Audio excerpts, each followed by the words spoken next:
Olá pessoal, este é o segundo vídeo de uma série que nós estamos dedicando para analisarmos o recente pacote tributário do governo que foi anunciado pelo Ministério da Fazenda. Esse pacote tributário é uma espécie de uma reforma tributária dentro dos planos do governo e que ele pretende formular os projetos e apresentar, segundo a notícia, logo após as eleições, o segundo turno, possivelmente no começo de novembro. Esse pacote só está dependendo do aval do presidente Temer para que isso realmente seja implementado. Então, esse pacote tributário ele contém 8 itens, cada um tocando num assunto bastante importante, e é exatamente por isso que nós estamos analisando isso nesta série. Comigo aqui a Júlia Gomes Coletti. Olá pessoal, bem-vindos a mais um vídeo. Muito bem, e desta vez nós vamos, olha, eu falei que são 8 pontos, né, principais que fazem parte do pacote tributário. Bom, nós já vimos no vídeo anterior, nós já vimos 3. Agora vamos para o quarto ponto do pacote tributário, que é A unificação do PIS e da COFINS. Bom, veja como é interessante, no primeiro vídeo, né, ao falar da reformulação do RPJ e da contribuição social sobre o lucro líquido, nós lembramos que nós temos dois tributos muito parecidos, praticamente isentos, idênticos, só que ambos incidem sobre o lucro das pessoas jurídicas, IRPJ e CSLL. Ora, esse mesmo fenômeno acaba acontecendo no PIS e na COFINS. São dois tributos, no caso contribuições, que acabam incidindo sobre a mesma base de cálculo, que é o total da receita que as empresas têm na sua atividade. Então, uma das ideias é exatamente unificar o PIS e a COFINS numa só contribuição. Eu gostaria de lembrar que essa ideia de unificação do PIS e COFINS já é antiga lá no governo, na Receita Federal. Isso começou já no ano passado, né, em que o governo federal ele estava tentando fazer uma reforma tributária que ele chamava de reforma tributária em etapas. Isto é, na primeira etapa, eu me lembro muito bem, e eu já falei isso, inclusive nós temos vários vídeos e artigos aí no nosso blog. Na primeira etapa seria unificado o PIS com a COFINS. Depois de uma segunda, e isso chamaria de IVA, que é o Imposto sobre o Valor Agregado, IVA federal. Por quê? Porque é composto pelo PIS e COFINS, que são tributos federais. Numa segunda etapa, o IVA federal ele acasalaria com o ICMS, que é um imposto estadual, e o ISS, que é o imposto municipal. Ora, se nós somarmos aí o PIS e a COFINS, que é o IVA federal, mais o ICMS, mais o ISS, provavelmente o IPI também fará parte. Então, segundo este pacote tributário, nós teremos o IVA nacional. Então, duas etapas. O projeto não diz exatamente quando ocorrerá uma ou outra. Certamente a primeira etapa é logo depois, né, da aprovação do pacote, e aí a segunda etapa, algum tempo depois, talvez 1 ano, 2 anos depois, haveria a formação do IVA nacional. Então, este é o quarto ponto do pacote tributário que foi divulgado nesses dias. Muito bem, vamos continuar. O quinto ponto é o aumento da tributação de heranças. Muito bem, pessoal, vejam, o Brasil, ele tributa as heranças, né? O cidadão falece, depois há o inventário, há uma escritura lavada em cartório, e aí, sobre aquela herança, sobre o que houve a herança, existe uma tributação. A tributação de herança no Brasil hoje, atualmente, é de 8%.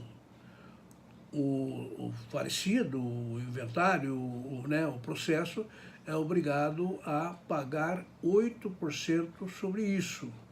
E isso está cobrado com uma sigla que é o ITCMD, Imposto de Transmissão Causa Mortes e Doações, ITCMD. Atualmente esse imposto é estadual e o imposto incidente sobre herança, logicamente, vai para a Receita Estadual. Muito bem, me parece que uma das ideias aqui no pacote tributário é aumentar a alíquota do imposto sobre herança. Segundo a nossa Constituição atual, a alíquota do imposto sobre herança, do ITCMD, hoje é de 8% máximo. Alguns estados cobram 8%, outros cobram 6%, outros cobram 4% e assim por diante. Mas a ideia é autorizar os estados que cobrem mais de 8%, tipo 10%, 15%, 20%. Nós sabemos que em diversos países do mundo a herança é tributada por alíquotas bem maiores, né? Por exemplo, nos Estados Unidos existem alguns estados lá que a tributação é de 20% ou até 30% sobre herança. Existem alguns países da Europa, por exemplo, que cobram 30% ou 40%, né? Então, a herança, ela é, em alguns outros países, bastante taxada, bem mais do que no Brasil. Então, uma das ideias, claro, desse pacote tributário é exatamente aumentar a alíquota desse imposto sobre herança. Aliás, eu queria fazer uma consideração rapidinha. Veja bem, na pessoa física, nós temos aqui no Brasil, e em vários países, claro, o imposto de renda sobre pessoa física, que incide sobre os rendimentos que a pessoa tem. Rendimento do trabalho, rendimento do capital, incide sobre isso, né? Então, essa é uma tributação sobre a renda. Depois nós temos a tributação sobre a propriedade, né? Que é IPTU, ITR, né? Que é esses impostos que incidem não sobre a renda, mas sobre a propriedade. Muito bem, e depois nós temos a tributação do consumo, né? Que nós estamos lidando aí para formar um IVA, um Imposto sobre o Valor Agregado. Mas nós temos um imposto sobre herança, então a pessoa física paga imposto quando tem rendimento, paga imposto quando acumula esse patrimônio e paga imposto também quando falece, né? Incide sobre aquilo que será transferido, trasladado para depois. Então, a tributação sobre herança no Brasil, segundo os técnicos, ela é bem menor do que em relação aos outros tributos. Então, uma das ideias realmente é aumentar a alíquota do imposto incidente sobre heranças. Muito bem, este é o quinto ponto aí do tal pacote tributário. Vamos para o sexto ponto. O sexto ponto é o aumento das alíquotas da tabela do Imposto de Renda de Pessoa Física, que atualmente é 27,5%. Isso, é a maior alíquota, 27,5%. Aliás, eu como sou mais antiguinho, né, os meus cabelos brancos já denunciam isso, eu me lembro que o Imposto de Renda brasileiro, a tabela, houve um ano que ela chegou em 55%, né?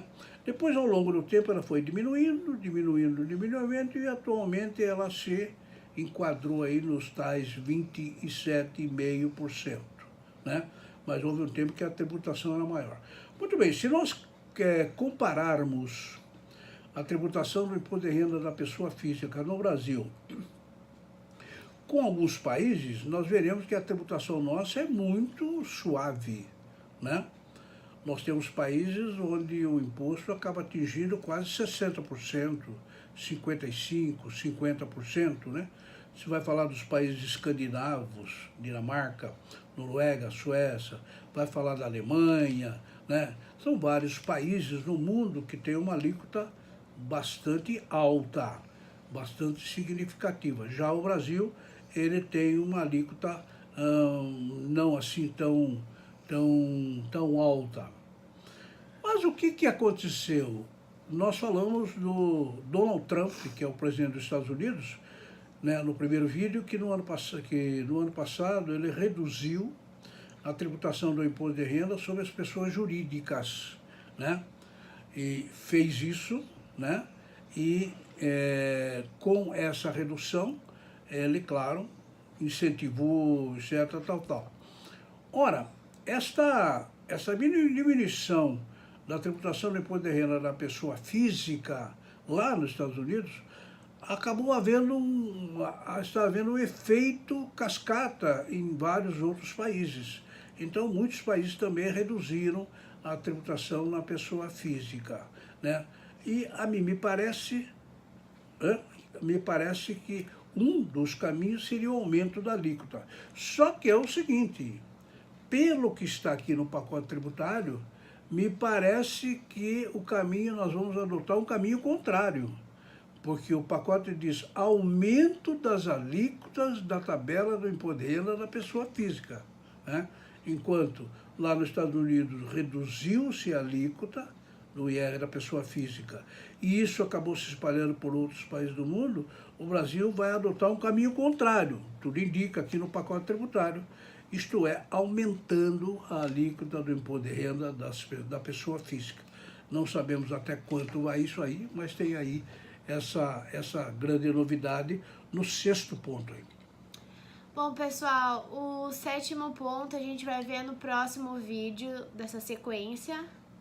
Muito bem, então, resumindo, nesse segundo vídeo, vimos a unificação do PIS e da COFINS, que é o atual IVA federal, vimos o aumento da tributação de soberança e vimos a proposta de aumento das alíquotas de imposto de renda da pessoa física. No último vídeo da série, nós vamos analisar 2 outros pontos muito importantes que perfazem os 8 pontos principais do pacote tributário do governo federal. Espero vocês para o próximo vídeo. Muito obrigado. Na descrição do vídeo vai ter o link do blog e o link da nossa empresa. Se vocês se interessarem, vocês podem acessá-los. Muito obrigada!